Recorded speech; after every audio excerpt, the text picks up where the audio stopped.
Hey, all right. What's up, people? You are live on Shally's Alley.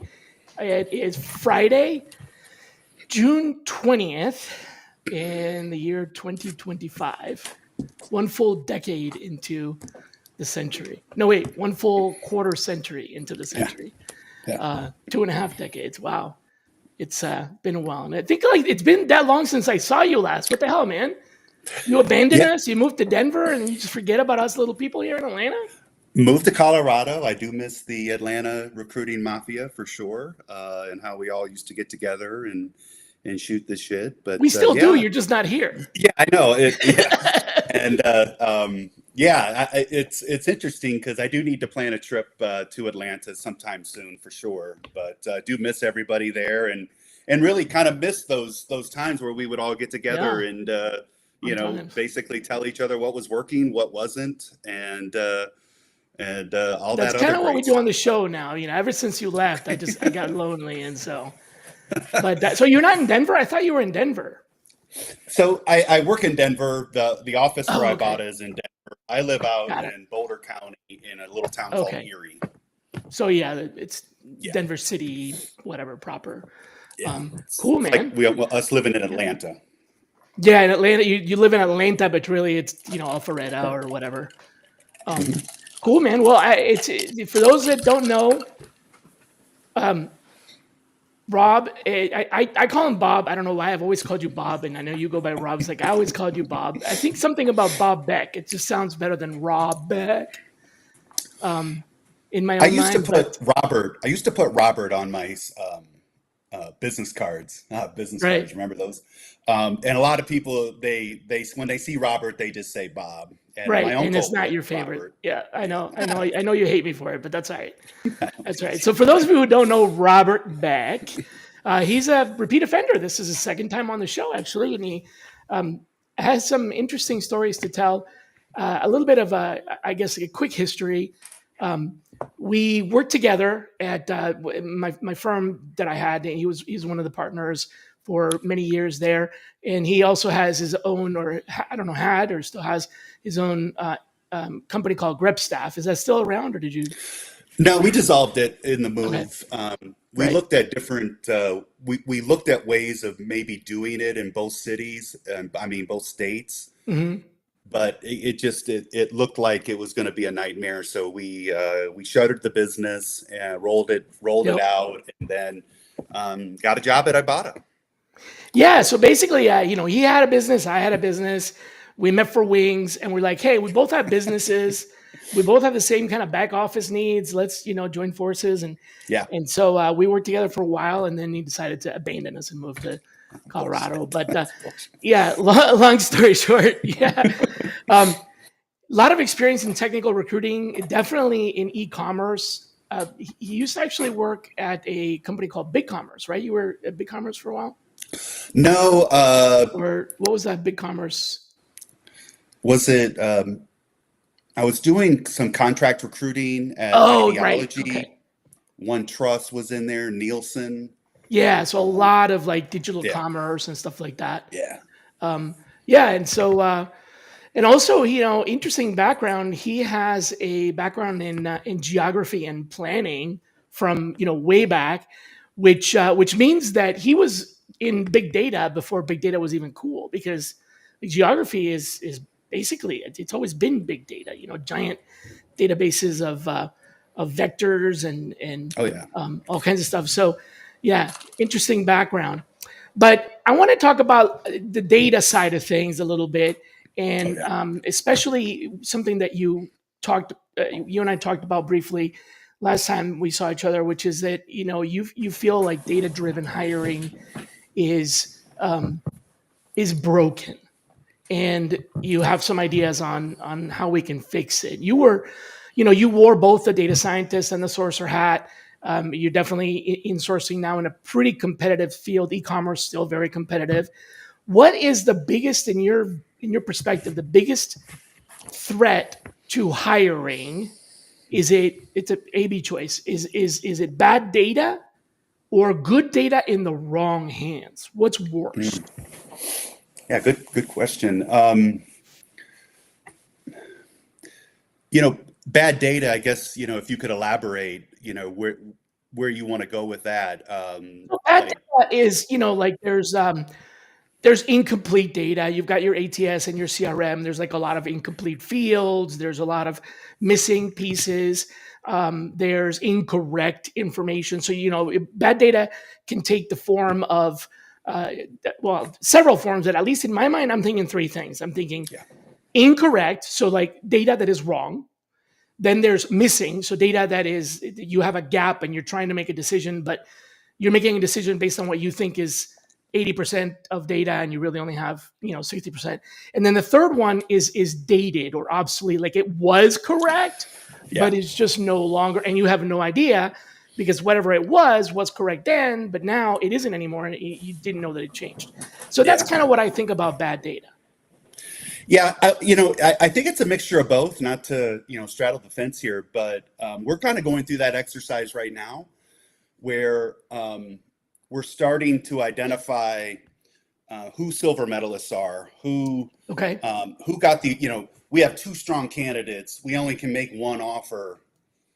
We're going to make this person an offer. What do we do with this person? Like, what do we do data wise? How do we tag them, mark them, put him in another bucket to come back to later? And, what does that look like? And I think that's where there's good data, but, how to get back to that particular Okay, so profile. wait a minute. So you have good. If you have bad data, do you know where it is in the ATS so that you can ignore it and then just make the decisions based on the good data? Or do you have bad data, but you don't know where it is and it's polluting your decisions? We don't know if it's bad data. So for example, you don't know if it's biased. You don't know if it's incomplete. You don't know if it's outdated. Okay. I think that, so we have the silver medalist here finally. And we think they're great, right? Because we look at the scorecards and, they averaged all yeses, let's say, and so on and so forth. But, do we validate with the hiring team that, hey, is this person actually do you honestly believe that you could probably not make a mistake hiring either? Okay. Right. So are they really equal? Okay. And then if we go back to them, we have to keep up, right? Does that data become bad as the months go by? Oh, well, then there is planned obsolescence for data. That's true.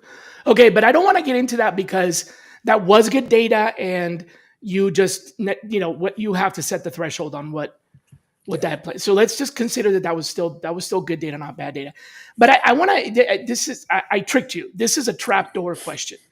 I really wanted you. I need you to pick a side. Yeah. And the reason is you can't stay neutral. The reason is I want to know which one you'd give access to an ATS and why. Would you let the ATS have bad data? Or if you have a binary choice, or would you let the ATS have good data knowing that some people might use it in the wrong way? I think bad data is acceptable in that situation because today it might be good data. A month from now, it might be bad data. So it's manageable. The person moved. It's manageable. And okay. And it's expected. And okay. So it comes down to what? Trust, judgment, risk? Yes. At all. So what I focus on, especially here in the last few years, is the candidate experience, because we've kind of our organizations moved from remote friendly to hybrid here in Denver. And so the pool of people is just smaller than it used to be for us. We used to be able to search anywhere, any state. And so what we're doing is trying to figure out what the best way to document and so on and so forth. And then does the ATS have the flexibility to be able to recall this group, right? And Wow. Okay. So it represents access to power over hiring. And if the data, so what you're saying is that even if it's bad data, you still need access to that because you can still make the decision based on the data that you have. And then it's really up to you to verify that. So you shouldn't ever assume that the data is perfect anyway. yeah, In other words, if it's bad data, at least you have a decision. You still need to verify that and trust but verify. So I get it. That makes sense. So yeah, so you definitely want the ATS to have as much data as you can get. Is there an exception to that? Like in my mind, I'm thinking the one exception would be like, say, having too much information about bias. Like, for yeah, example, if there's too much information being gathered that demonstrates that there is bias in hiring, there's misguided hiring. It's not intentional, it's unintentional or unconscious, but the ATS can show that. However, you never ask the question. Some recent case law says that you're liable because you had the information, even that's if true. you didn't know that you had it or look for it.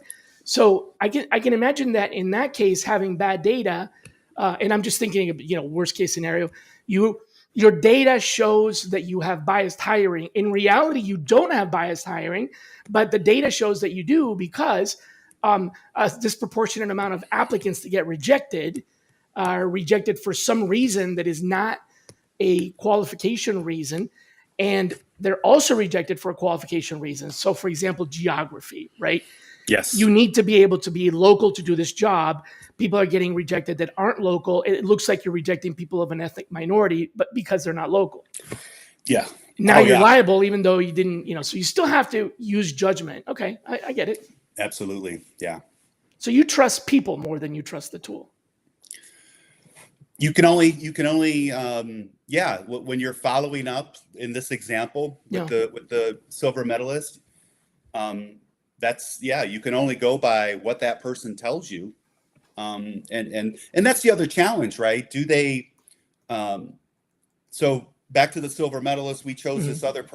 this other person's clearly qualified. They fit the culture of the organization. They were column B. And so, and a decision has to be made. It's just, okay, I'm not the person that sends the automated email, hey, you weren't selected, but join our community. And which to me it's a laughable email to me. Yeah. But it gets not sent. to There's get probably not to get snarky, but if you hand over ATS admin rights right now to the bad data gremlin, um, it's obviously shady, but it's probably harmless. Versus if you hand over ATS admin rights right now to the overconfident dashboard jockey that in a meeting called correlation causation's cousin, um, is like, okay, yeah, this could be dangerously wrong, making the trusting the data, right? So, yeah, yeah, not to get all snarky with you, but that's really interesting. yeah. I think And you have it's a smaller data set. Sorry, I just wanted to clarify that. Yeah. yeah, and yeah. So not everybody, not there. Some instances they're not even a silver medalist, and Mhm. the other problem But with you almost were going to offer them, but didn't. yeah, but the other problem is there's a reason why they didn't offer that person, and is that the reason That why you that wouldn't again. yeah, exactly.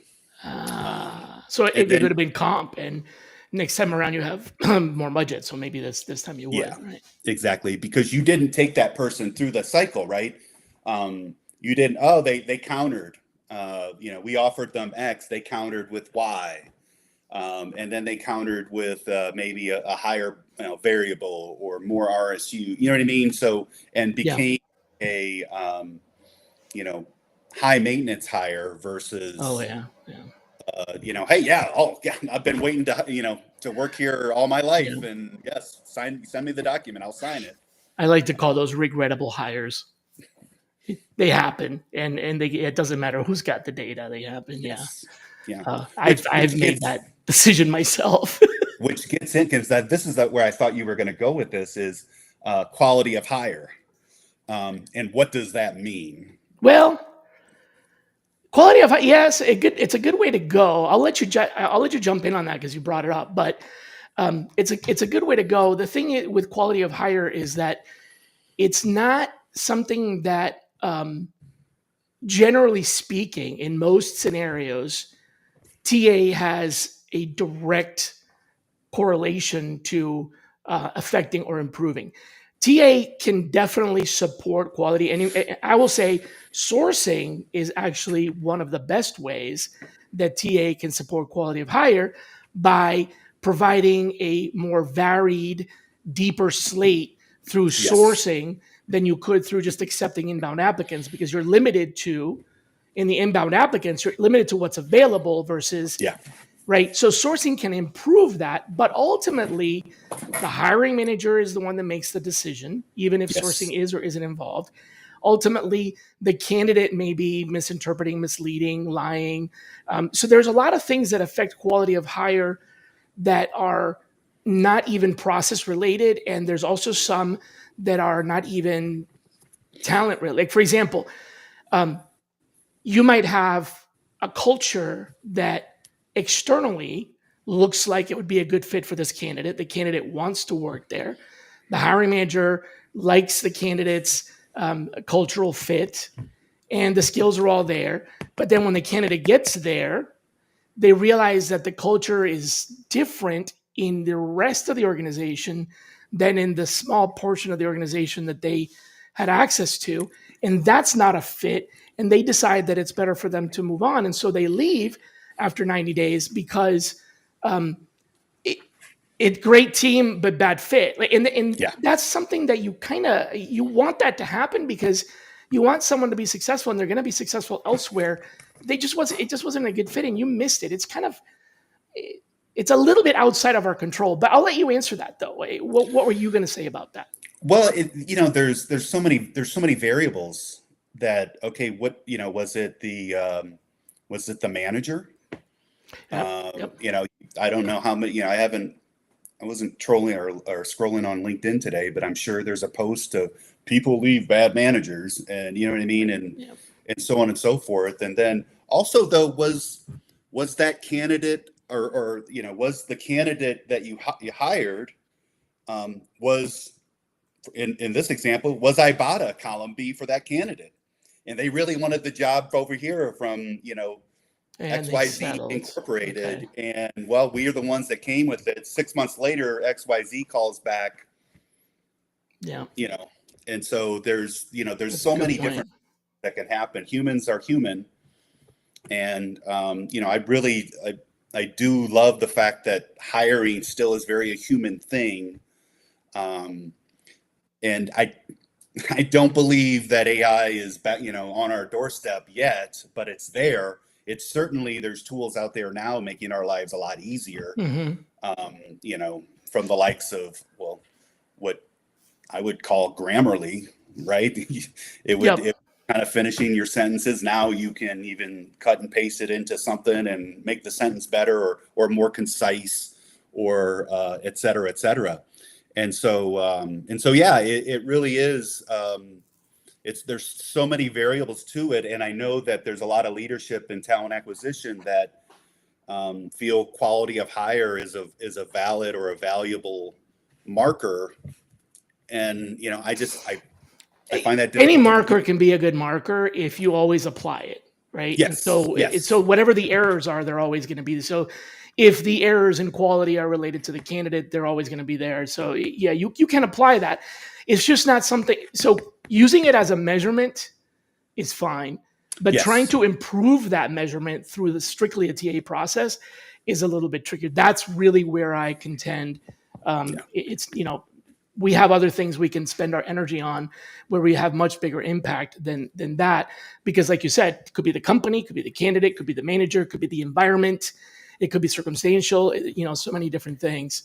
Yeah. And I do have a comment about the automate versus augment thing based on some recent research that I did, but I'm going to save that for the next question, Sure. which is you and I both have built sourcing engines for ourselves, for our clients, and you've been doing that here, and you've built sourcing engines that really hum along, and it's it takes years. We've talked about this many times. If it's not, you can't do it overnight.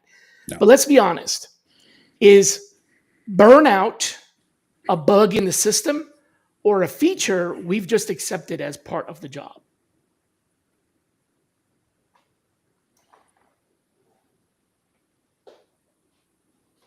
I think it's a feature.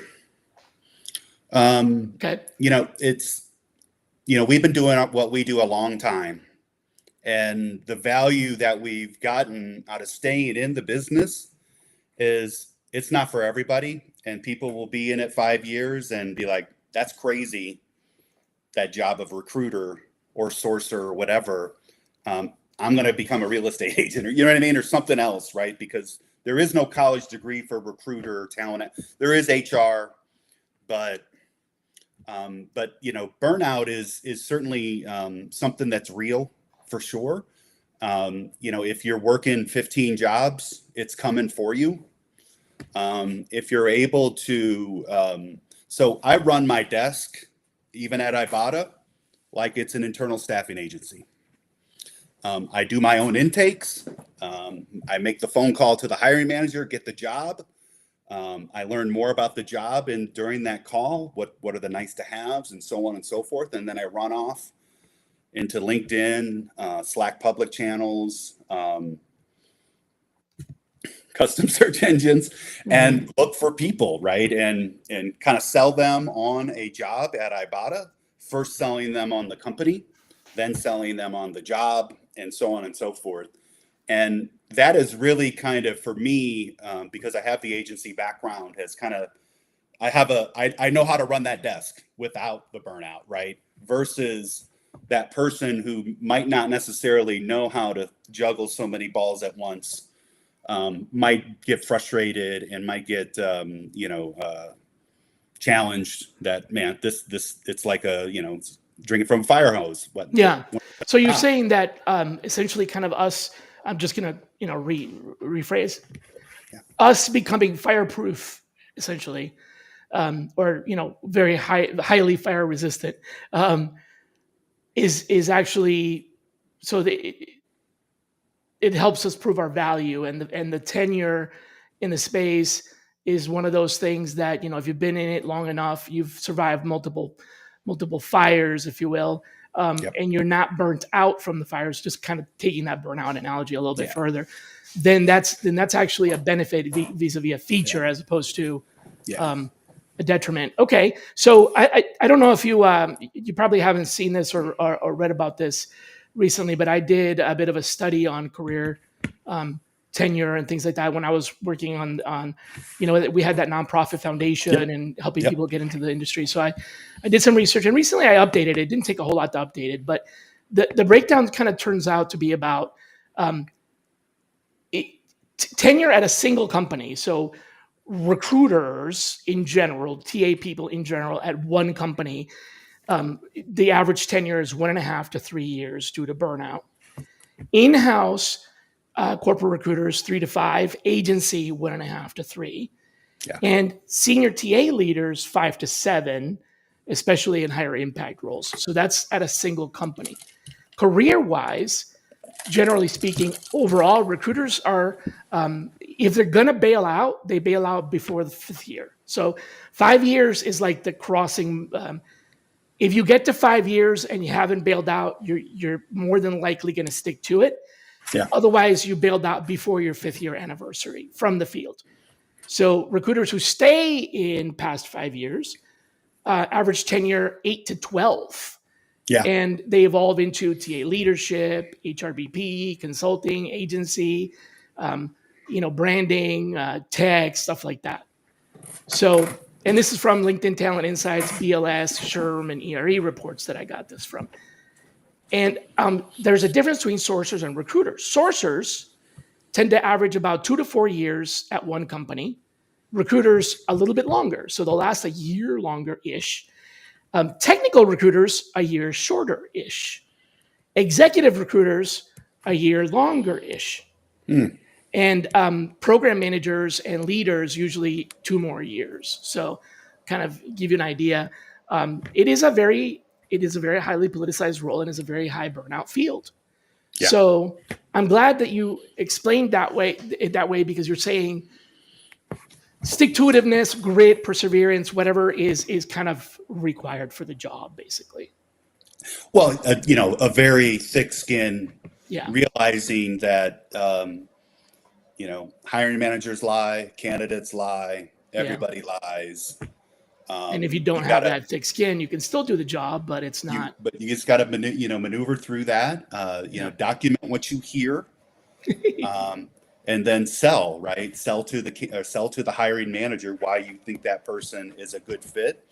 I think a lot of the success that I've had here has been, I really love to look at the pipeline and find people not like that, and then introduce them because. I do take the intake extremely seriously. And when I hear them say, I want this, and I don't see it yet, you have to focus on that. And until they tell you, no, I changed my mind on that. Or, let's calibrate on this because I think that, some things have changed after I've talked to a couple of people, which happens, right?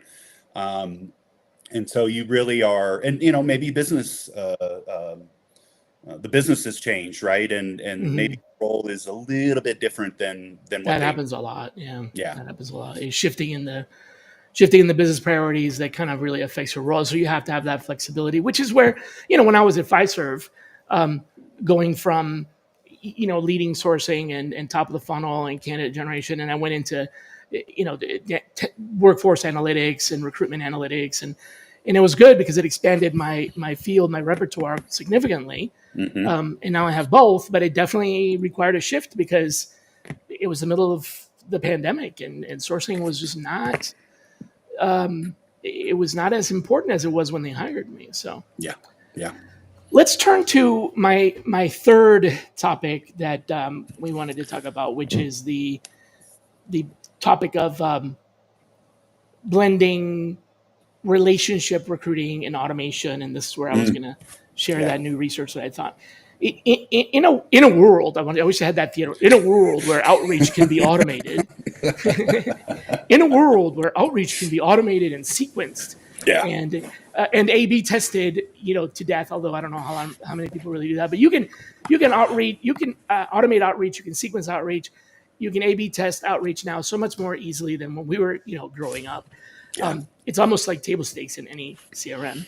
How do you keep the human in there without losing your soul or without like just crashing your reply rate? I've seen companies that try to put in automation, and sure, it removes the repetitive process from the recruiters, but it also tanks the reply rate. So in this modern, highly automatable, sequenceable tool set, how do we keep the human so that we don't do that? We don't fall prey to that.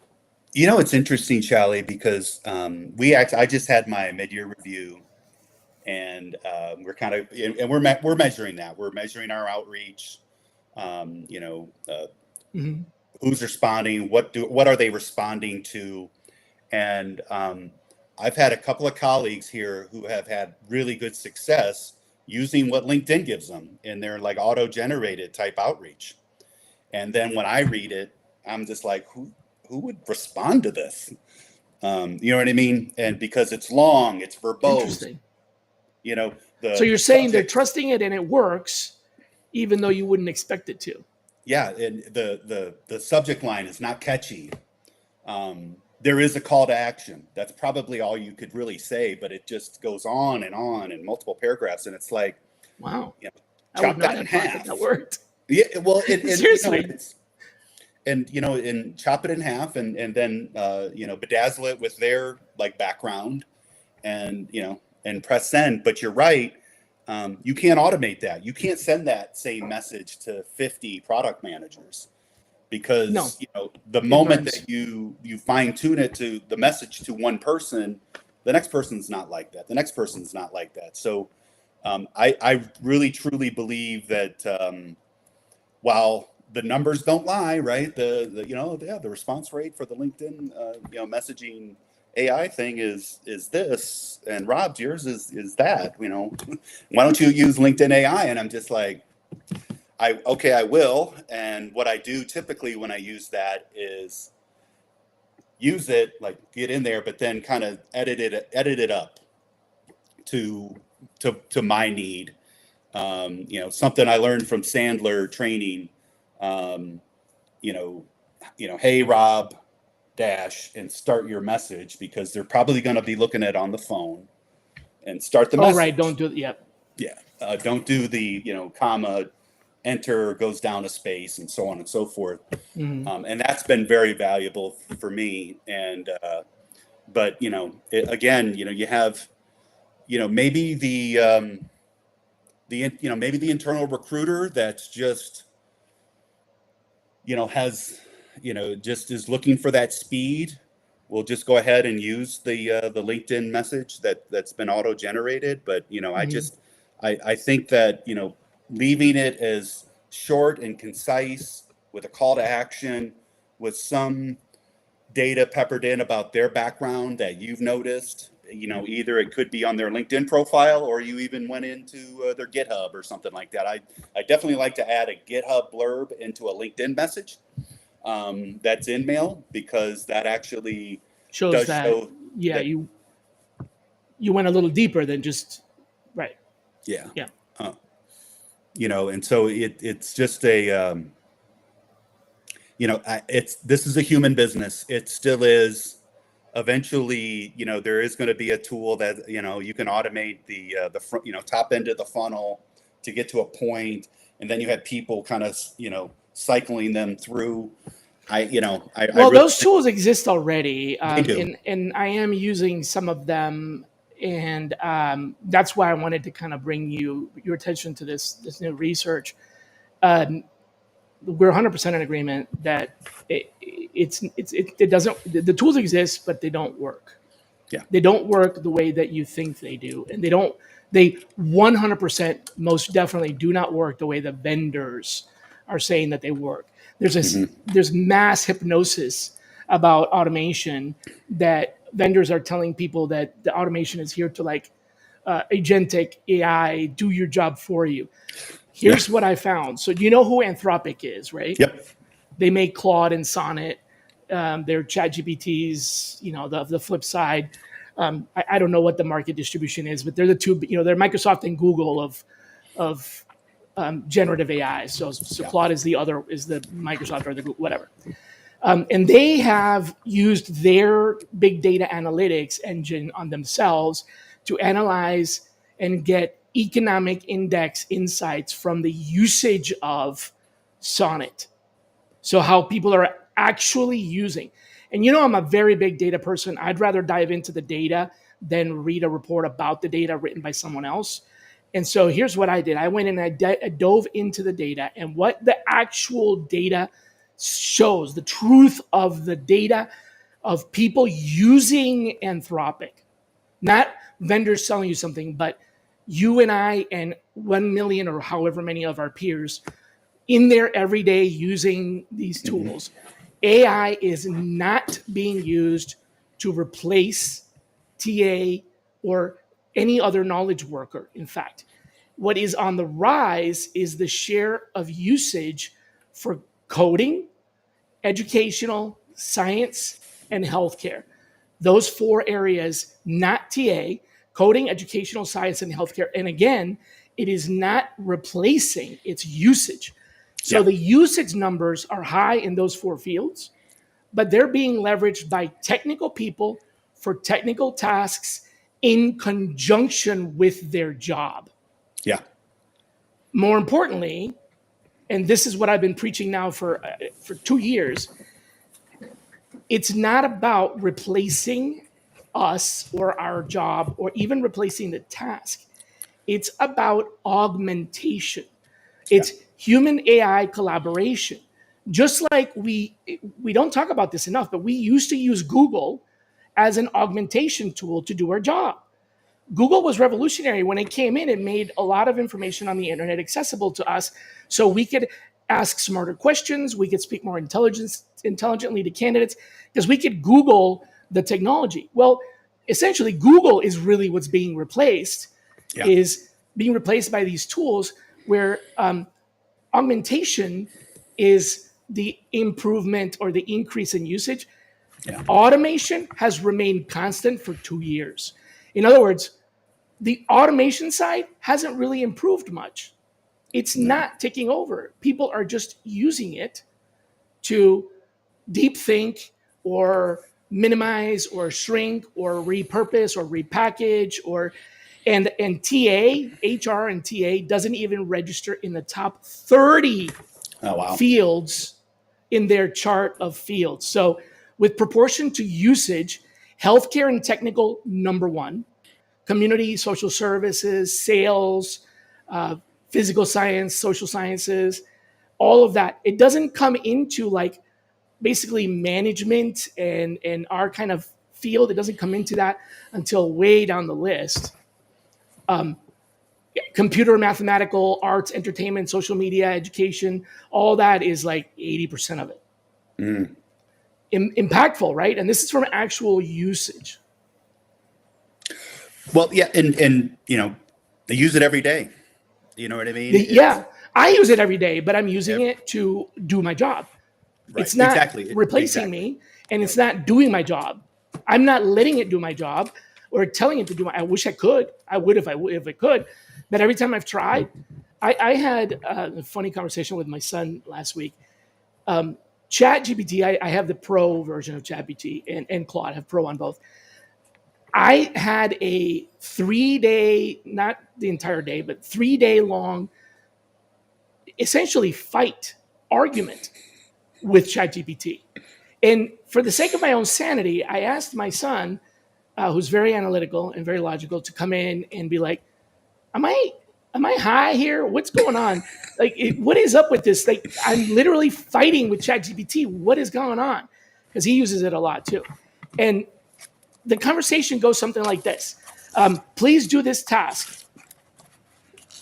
2 hours later, hey, where are you on the task? Oh, sorry, there was a memory error. I'll get started on that right now. Do you want me to complete it? Yes. Please complete the task. An hour later, it comes back, 10 out of 20 steps completed, and it says it's done. I'm like, you didn't finish. Where's the other 20? Or where's the other 10? Oh, sorry, you're absolutely right.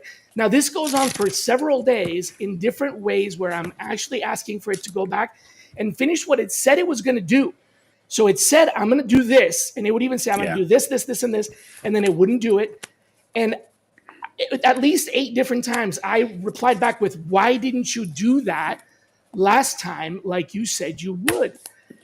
It got to the point where I was, the last straw was like, I don't think you're capable of doing this. Did you say pretty please? Back. I said please at the first 5 or 6 times, but you know. And later I'm like, I don't think you're capable of doing this. You know, please alert the developers that this is a bug. This is not working. It's not. And then he's like, well, you're absolutely right. And if you'd like, I can take it. I can go back and redo all the work and put it all back together. I'm like, okay, sure. Yeah, do it. And then again, it failed. Yeah. And it's like, come on. I'm only doing it because I wanted to see if I could. So it was an experiment.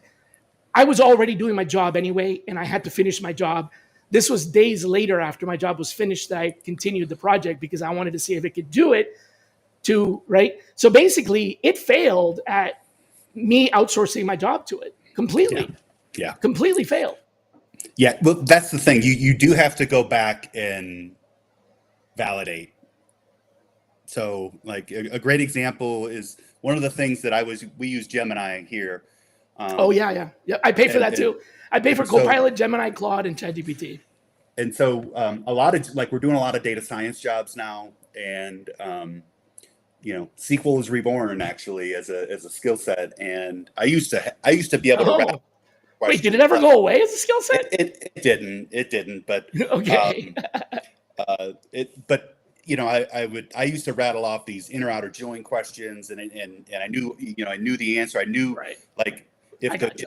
candidate would say, well, could you rephrase the question? I'm not understanding what you're asking me. I kind of had I had an ability to Okay. rephrase and things like that. And just like anything, like Excel and everything else, second language, unless you do, if you don't use it, it goes away. And Right. so, yeah, I just was using that, and some good inner outer join questions, and Gemini, they'll do a pretty good job of providing that to you. Mm-hmm. But again, you have to go back and really kind of validate that it's right. And until that happens, it's just Don't another. use it. Don't It's use it. a Yeah. more impressive search engine. Yeah. Yeah. It does. There's a lot of benefit. I'm using it Oh daily, yeah, but I'm using it absolutely. for assistance in Yeah, things. I'm getting, like I used to use Google. I'm getting answers. There's a lot of, I use it that's why I hadn't bought the pro version yeah, until my wife bought it. And then she stopped using it because her job changed a little bit and she didn't need it anymore. And I saw I saw it on her credit card statement. I'm like, oh, are you still paying for this? And she's like, yeah. I'm like, are you using it? She's like, no. I'm like, well, since we're paying for the month, I'm going to try it. So I tried it. And I'm like, this is better than the free one. So then I tried Claude. I'm like, oh, this is even better than the other. So I pay for that one. And yeah. then Copilot comes with my 365, and Yep. Gemini comes with my Google Workplace. So I have all four paid. But anyways, all right. So let's move on. You got a problem. Yes, I do. But that's the same thing with every sourcing tool. Yeah. I use them all. Yeah, that is true. And then there's a new one. I don't know if you've seen Notebook ML. I have. Yeah, I'm It's still an part of Evernote Gemini. fan. It has like a party rock vibe to it. Yep. Like AWS's old one, or kind of, I guess, went away, but I don't know. But I think it's still there, actually. it's still there. I don't know. I had access until I didn't, and that has some really cool features, because then you could create your own source Mm-hmm. of documents, i.e., resumes, and that's your, give me the 10 best full stack engineers with React and Node. Yeah. The key on that is using a rubric that makes sense, that's logical Yes. and Yeah. supportable and auditable. Well, and That's the other thing that we talked about, and how this was back when we were, I think still in Atlanta, is the prompts. That's kind of what's going to set you, is learning from your, learning what the tool wants to hear from you, and how to prompt it to give you the results you know what I mean? You have to kind of. Yes. I know exactly what you mean. In fact, that was my next question. I can't believe you segued into it, man. Yeah. Are you sure we don't have the same mother or father, No, maybe? we don't. Are you sure about that? Yeah, I'm fine. Yeah. So, you've done recruiting for cloud architects, principal decision scientists, all kinds of stuff. This is the recruiting mashup ideal, right? Do you ever wish Yeah. that candidates came with like a confidence interval instead of a resume? You know what I mean? Like Yeah. the tool that you just described, my ideal tool wouldn't be stack the top 20 resumes in order, because the top 20, anywhere between 1 and 20, I'm still going to look at anyway. I'm not going to take number 1 and ignore the other 19.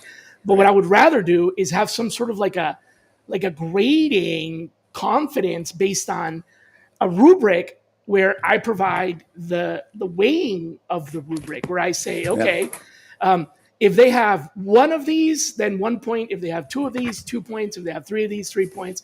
If they have one of these, but also one of those, 4 points. If they have one of these, but not one of those, -1, like I give it the scoring myself based on what I know about the hiring manager, the job, the company. I don't want the automation to do that, but I want to be able, and then I want it to come back and show me every resume, but with this sort of I don't know, those candlestick charts where you've got a line, a bar, and then a line.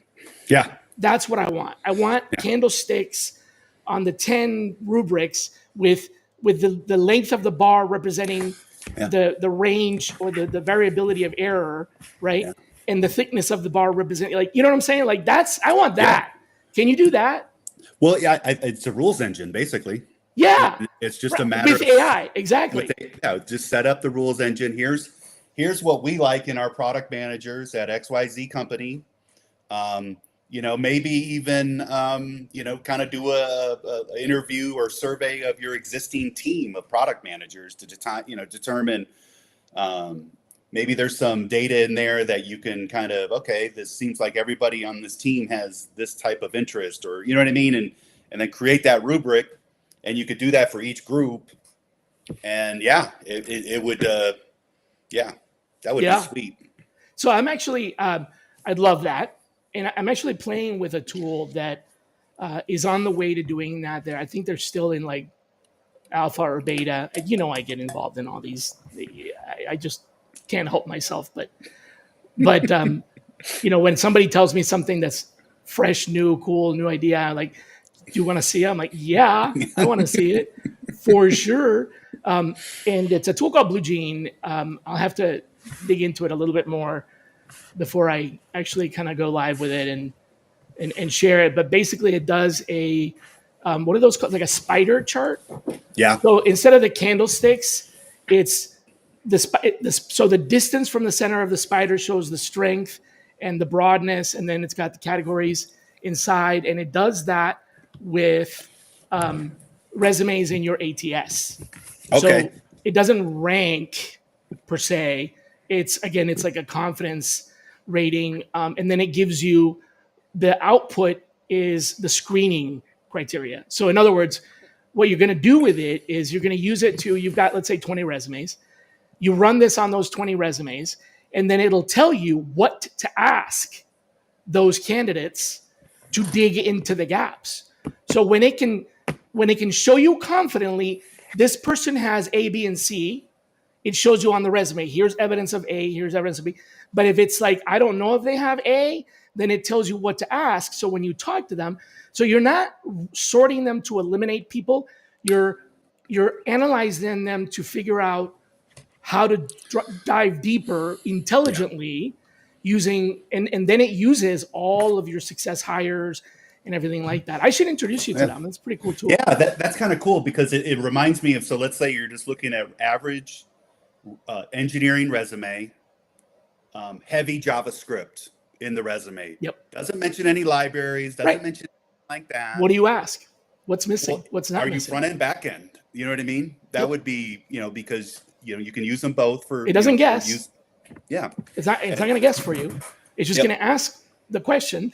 And then it'll also allow you to weigh it based on, like, say you have Java backend, but you have 3 different hiring managers. Yeah. You have the same rec or whatever, same profile for Java backend, but 3 flavors. This hiring manager is on the database side, so we want to ask a little bit more SQL. This hiring manager is on the reliability side, so it's the same job with the same spider chart, and it shows you the spider chart for the job and the spider chart for the candidate, and where there's gaps, that's where it looks at, let's ask about this to evaluate cool. for human evaluation. Yeah, I'm gonna plug you into that. That's cool. Yeah, awesome. If anybody's interested, send me a note about it. It's called Blue Jean, and I will introduce you. Well, yeah, when you said Blue Jean, I thought, was that the video? Like it was a competitor to Zoom, wasn't it? No, it's just ATS resume evaluation for screening. Yeah. Cool. Well, we're getting close to the end here. I had one more question I want to ask you. And I wanted to ask you this. I may have asked you this a long time ago, but it was probably 5 or 6 beers in.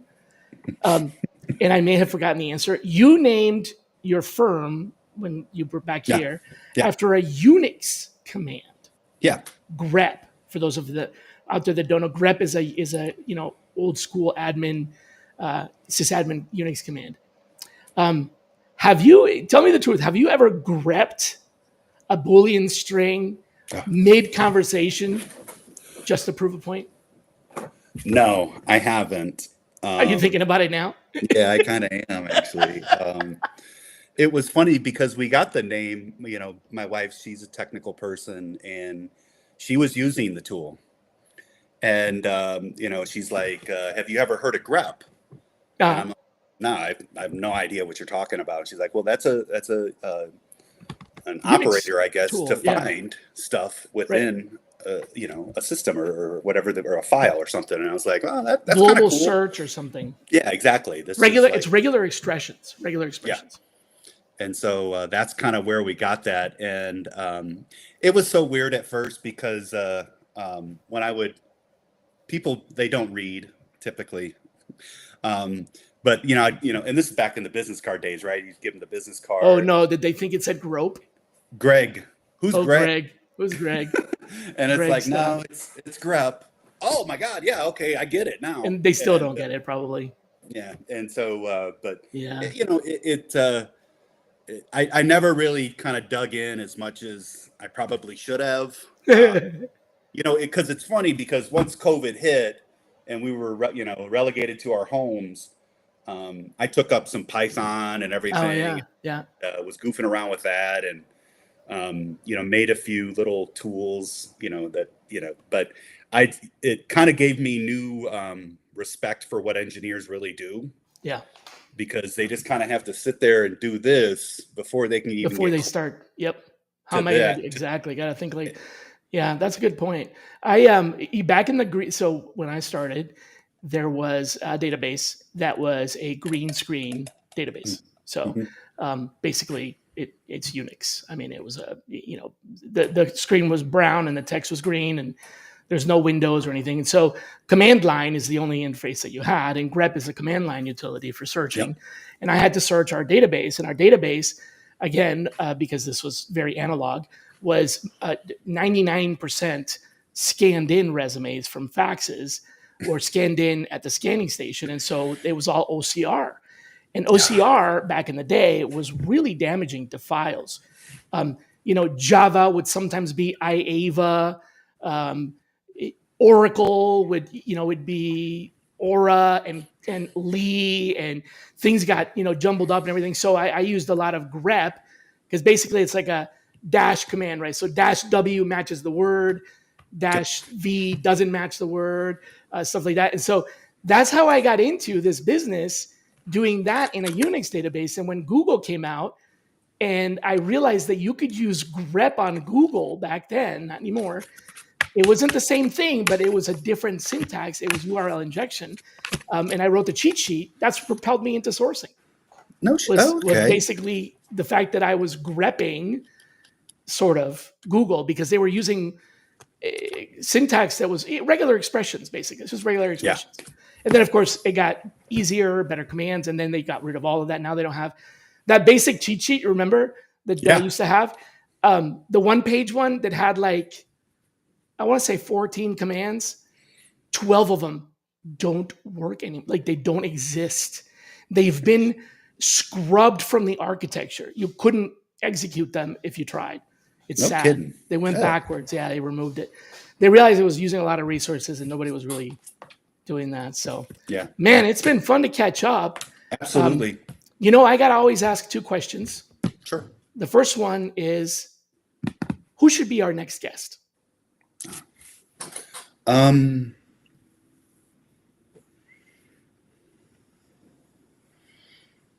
trying to think of who would you want to see on the show, basically. Has Ronnie been on? A couple times. Yeah, I know Brian's been on. Yep. Somebody from your world, data science. Somebody from what are you interested in these days that you would want to see me interview someone? How about my colleague Jalen Carter? All right. He's a younger sourcer, very technically inclined. So we use Workday here, and it is a version of Workday. It's not probably necessarily, I guess, the most mature version or instance, but he would be an interesting person because he's obviously a very good sourcer and somebody who could who also was really interested in the tool, right? Okay. And the reporting and all and that. Workday. All right, cool. And he and I are the ones that are kind of just going back and forth on this silver medalist thing. And you said it's Workday? Yeah, we use Workday. Okay. And so he would be a good person. And then I like that. I don't know if you've had Jason Singer on. No. I should have. He always has really good perspective of he's a very big candidate experience guy. And has always been solid for sure.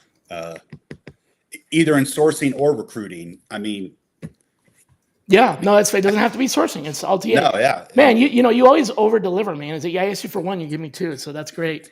And of course, the last question I always want to leave folks with is something for them to ask them. So, a question. I don't want you to ask us a question. I want you to ask us a question that we would ask ourselves. So, what should we ask ourselves and think about over the weekend as we contemplate, going into next week? That would be sort of interesting. So, what should we ask ourselves in introspection that would help us improve what we do? Just how are you going to improve this week? Okay. And it could be your spiel, right? We have to have you have to be able to you have to explain the company that you're representing in a clear and concise manner, and that's the one thing that's going to put you, that recruiter, over the top over the other person they talk to. Okay, so I like that. How are you more clearly going to explain what your company does? And in your estimation, what would be the way to arrive at that? How could they think about that so they get there? Gemini is basically you're writing spiel. So and we have documents for all the new hires that come, all the recruiting hires that come, and here's the best way to sell the company. Here's kind of that history. But you want a short one because you can have the long one. So how do you get to that short one? It's you have to talk to yourself in the mirror, right? Or if you have a significant other, hey, I'm going to try this new elevator pitch for our company, because the fact remains, the recruiter that knows what they're talking about can tell you about knows what they're talking about, can tell you about the company, can tell you about the project, the team, how many people, etc. As you're kind of rattling those off to that candidate, you're differentiating yourself from anybody else. Wow, that's good. Company, team, people, project. Oh, awesome. That's great, man. Appreciate it. Thanks a lot for being on the show again, Repeat Offender here. We'll probably have you back one more time before is all said and done. But I appreciate that so much. Folks, if you want to come back next Friday, we have Rob McFalls, who is was invited by Megan Whittington, and he is a recruiting and TA expert in he calls himself the workforce wizard, and he's in kind of like the government space. Let's just put it that way. It's fun stuff. Cool. So come on back next week. And then, of course, happy 4th of July. We will not have a live show on the 4th, but I will probably just play back a recording. So come back after that, and we'll have Steve Bartell on July 11th. Awesome. Be kind to yourselves, everybody. Goodbye. We'll see y'all.